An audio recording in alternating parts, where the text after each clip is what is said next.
जय श्री हरि विष्णु। भगवान विष्णु सबका मंगल करें। जय सनातनी में आप सबका हार्दिक स्वागत है। जय सनातनी के इस अंक में आज हम जुड़ेंगे सोमवार व्रत कथा से तथा सोमावती अमावस्या व्रत कथा से। सोमवार का दिन भगवान शिव का दिन माना गया है और सोमवार का व्रत भगवान शिव को प्रसन्न करने के लिए रखे जाते हैं। ये व्रत सोमेश्वर व्रत के रूप में भी विख्यात है। सोमेश्वर का अर्थ है सोम के ईश्वर जो कि शिव हैं और सोम चंद्रमा को भी कहा जाता है, इसलिए सोमेश्वर व्रत अर्थात शिव के लिए रखे गए व्रत। सोमवार के व्रत की पूजा तब तक पूर्ण नहीं होती है जब तक कि आप कथा श्रवण न कर लें या पढ़ न लें। इसलिए मंदिर में ही बैठकर भगवान शिव की सोमवार की कथा धैर्य के साथ पढ़ना चाहिए या श्रवण करनी चाहिए। या मंदिर आसपास नहीं हो तो घर पे ही इस कथा को पढ़ना चाहिए या श्रवण करनी चाहिए। सोमवार के व्रत की कथा पढ़ने से इंसान जीवन के सभी सुखों को हासिल कर सकता है। इसके अतिरिक्त इस व्रत में इतनी शक्ति है कि कुंडली का भारी से भारी योग भी कमजोर कर सकता है। इसलिए बाबा भोलेनाथ के आशीर्वाद के लिए सोमवार का व्रत कर रहे हैं तो शिव व्रत कथा को पढ़कर या सुनकर इस व्रत को पूरा करना चाहिए। इसे माता पार्वती और भगवान भोलेनाथ की कृपा प्राप्त होती है। सोमवार व्रत कथा। एक समय की बात है, किसी नगर में एक साहूकार रहता था। उसके घर में धन की कोई कमी नहीं थी, लेकिन उसकी कोई संतान नहीं थी। इस कारण वह बहुत दुखी रहता था। पुत्र प्राप्ति के लिए वह प्रत्येक सोमवार का व्रत करता था और पूरी श्रद्धा के साथ शिव मंदिर में जाकर भगवान शिव और माता पार्वती की पूजा करता था। अगर आपने इस चैनल को अभी तक सब्सक्राइब नहीं किया है तो कृपया सब्सक्राइब कर लें और लाइक करके कमेंट में हर हर महादेव अवश्य लिखें। उसकी भक्ति देखकर एक दिन माँ पार्वती प्रसन्न हो गई और भगवान शिव से उस साहूकार की मनोकामना पूर्ण करने का आग्रह किया। पार्वती जी की इच्छा सुनकर भगवान शिव ने कहा, हे पार्वती, इस संसार में हर प्राणी के उनके कर्मों का फल मिलता है। जिसके भाग में जो है उसे भोगना पड़ता है। लेकिन पार्वती जी ने साहूकार की भक्ति का मान रखने के लिए उसकी मनोकामना पूर्ण करने की इच्छा जताई। माता पार्वती के आग्रह पर शिव जी ने साहूकार को पुत्र प्राप्ति का वरदान दिया, लेकिन साथ ही यह भी कहा कि उसके बालक की आयु केवल 12 वर्ष होगी। माता पार्वती और भगवान शिव की बातचीत सुनकर साहूकार को ना तो इस बात की खुशी थी और ना ही दुख। वह पहले की भांति शिव जी की पूजा करता रहा। कुछ समय के बाद साहूकार के घर एक पुत्र का जन्म हुआ। तब वह बालक 11 वर्ष का हुआ तो उसे पढ़ने के लिए काशी भेज दिया गया। साहूकार ने पुत्र के मामा को बुलाकर उसे सारा धन दिया और कहा कि तुम इस बालक को काशी विद्या प्राप्ति के लिए ले जाओ और मार्ग में यज्ञ करना। जहाँ भी यज्ञ कराओ वहाँ ब्राह्मणों को भोजन कराते और दक्षिणा देते हुए जाना। दोनों मामा भांजे इसी तरह यज्ञ कराते और ब्राह्मणों को दान दक्षिणा देते काशी की ओर चल पड़े। रात में एक नगर पड़ा जहाँ नगर के राजा की कन्या का विवाह था, लेकिन जिस राजकुमार से उसका विवाह होने वाला था वह एक आंख से काना था। राजकुमार के पिता ने अपने पुत्र के काना होने की बात को छुपाने के लिए एक चाल सोची। साहूकार के पुत्र को देखकर उसके मन में एक विचार आया। उसने सोचा, क्यों न इस लड़के को दुल्हा बनाकर राजकुमारी से विवाह करा दूं। विवाह के बाद इसको धन देकर विदा कर दूंगा और राजकुमारी को अपने नगर ले आऊंगा। लड़के को दूल्हे के वस्त्र पहनाकर राजकुमारी से विवाह करा दिया, लेकिन साहूकार का पुत्र ईमानदार था। उसे यह बात न्याय संगत नहीं लगी। उसने अवसर पाकर राजकुमारी की चुन्नी के पल्ले पर लिखा कि तुम्हारा विवाह मेरे साथ हुआ है, लेकिन जिस राजकुमार के संग तुम्हें भेजा जाएगा वह एक आंख से काना है। मैं तो काशी पढ़ने जा रहा हूँ।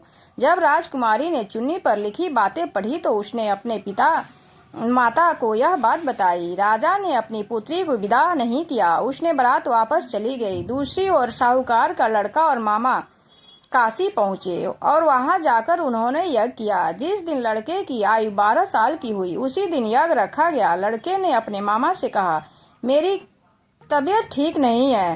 मामा ने कहा, अंदर जाकर सो जाओ।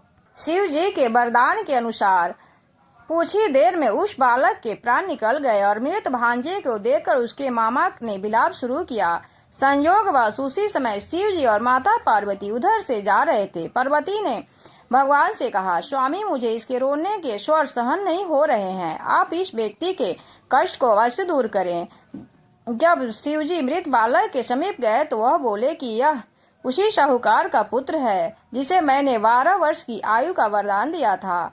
अब इसकी आयु पूरी हो चुकी है। लेकिन मातृभाव से विभोर माता पार्वती ने कहा कि हे महादेव, आप इस बालक की ओर आयु देने की कृपा करें, अन्यथा इसके वियोग में इसके माता पिता भी तड़प तड़प कर मर जाएंगे। माता पार्वती के आग्रह पर भगवान शिव ने उस लड़के को जीवित होने का वरदान दिया। शिव जी की कृपा से वह लड़का जीवित हो गया। शिक्षा प्राप्त करके लड़का मामा के साथ अपने नगर की ओर चल दिया। दोनों चलते हुए उसी नगर में पहुँचे जहाँ उसका विवाह हुआ था। उस नगर में उन्होंने यज्ञ का आयोजन किया। उस लड़के के ससुर ने उसे पहचान लिया और महल में ले जाकर उसकी खातिरदारी की और पुत्री को विदा कर दिया।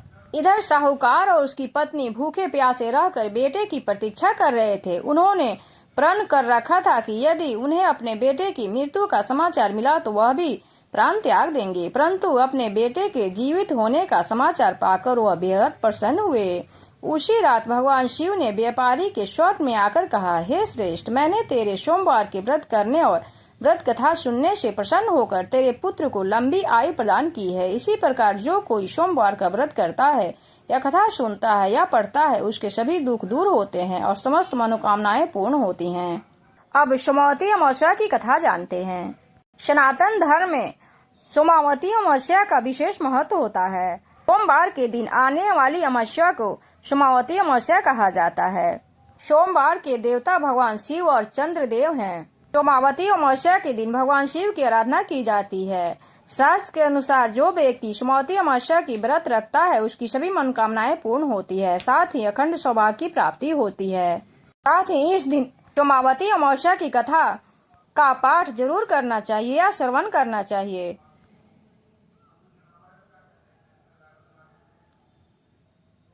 सोमावती अमावस्या व्रत कथा। अगर आपने इस चैनल को सब्सक्राइब नहीं किया है तो कृपया सब्सक्राइब करके लाइक कर दें।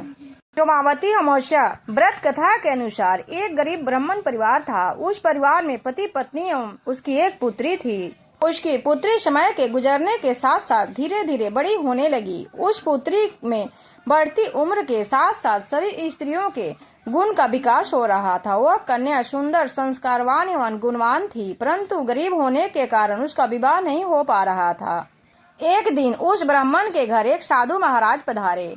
साधु उस कन्या को सेवा भाव से अत्यधिक प्रसन्न हुए। कन्या को लंबी आयु का आशीर्वाद देते हुए साधु ने कहा, इस कन्या के हाथ में विवाह योग रेखा नहीं है। तब ब्राह्मण दंपति ने साधु से इसका उपाय पूछा। कन्या ऐसा क्या करें कि उसके साथ विवाह योग बन जाए, उसके हाथ में विवाह योग रेखा बन जाए। साधु महाराज ने कुछ देर विचार करने के पश्चात अंतर्दृष्टि में ध्यान करके बताया कि कुछ ही दूरी पर एक गांव में सोना नाम की एक धोबिन महिला अपने बेटे और बहू के साथ रहती है, जो बहुत ही आचार विचार एवं संस्कार संपन्न तथा पति प्राण है।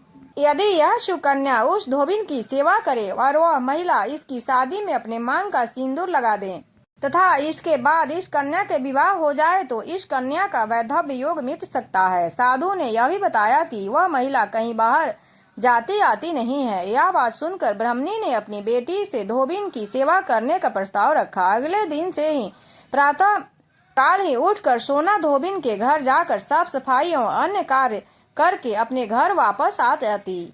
एक दिन सोना धोबिन अपनी बहू से पूछती है कि तुम तो सुबह ही उठकर सारे काम कर लेती हो और पता भी नहीं चलता। बहू ने कहा, माँ जी, मैंने तो सोचा भी नहीं कि आप सुबह ही उठकर सारे काम खुद ही खत्म कर लेती हैं। मैं तो देर से उठती हूँ। यह सब जानकर दोनों सास बहू घर की निगरानी करने लगी। कौन है जो सुबह ही घर का सारा काम करके चला जाता है। कई दिनों के बाद धोबिन ने देखा कि एक कन्या मुंह ढके अंधेरे में घर में आती है और सारे काम करके चली जाती है। जब वह जाने लगी तो सोना धोबिन उसके पैरों पर गिर पड़ी। पूछने लगी कि आप कौन हैं और इस तरह छुपकर मेरे घर की चाकरी क्यों करती हैं। तब कन्या ने साधु द्वारा कही सारी बातें बताई। सोना धोबिन पति प्रायण थी, अतः उसमें तेज था। वह तैयार हो गई। सोना धोबिन के पति थोड़ा अस्वस्थ थे। उसने अपनी बहू से अपने लौट आने तक घर पर ही रहने को कहा। सोना धोबिन ने जैसे ही अपने मांग का सिंदूर उस कन्या की मांग में लगाया, सोना धोबिन का पति मर गया। उसे इस बात का पता चल गया। वह घर से निर्जला ही चली थी। यह सोचकर कि रास्ते में कहीं पीपल का पेड़ मिलेगा तो उसे भौंरी देकर और उसकी परिक्रमा करके ही जल ग्रहण करूंगी। उस दिन सोमवती अमावस्या थी। ब्राह्मण के घर मिले पुए पकवान की जगह उसने ईंट के टुकड़ों से 108 बार भौंरी देकर 108 बार पीपल के पेड़ की परिक्रमा की और उसके बाद जल ग्रहण किया। ऐसा करते हैं उसके पति के मृत शरीर में वापस जान आ गई। धोबिन का पति फिर से जीवित हो गया। सोमावती अमावस्या के दिन धान, पान, हल्दी, सिंदूर और सुपारी की भौंरी दी जाती है। इसके बाद की सोमवती अमावस्या को अपने समर्थ के हिसाब से फल, मिठाई, सुहाग सामग्री, खाने की सामग्री इत्यादि भौंरी दी जाती है और फिर भौंरी पर चढ़ाया गया सामान किसी सुयोग ब्राह्मण या ननद या भांजे को दिया जा सकता है। साथ ही 2024 की साल की आखिरी अमावस्या 30 दिसंबर को है। 2025 में एक विशेष संयोग यह है कि इस साल एक भी सोमवती अमावस्या नहीं होगी। जय श्री हरि विष्णु। भगवान विष्णु सबका मंगल करें। महादेव सब पे अपनी कृपा करें। इसी के साथ हम अपने वाणी को विराम देते हैं।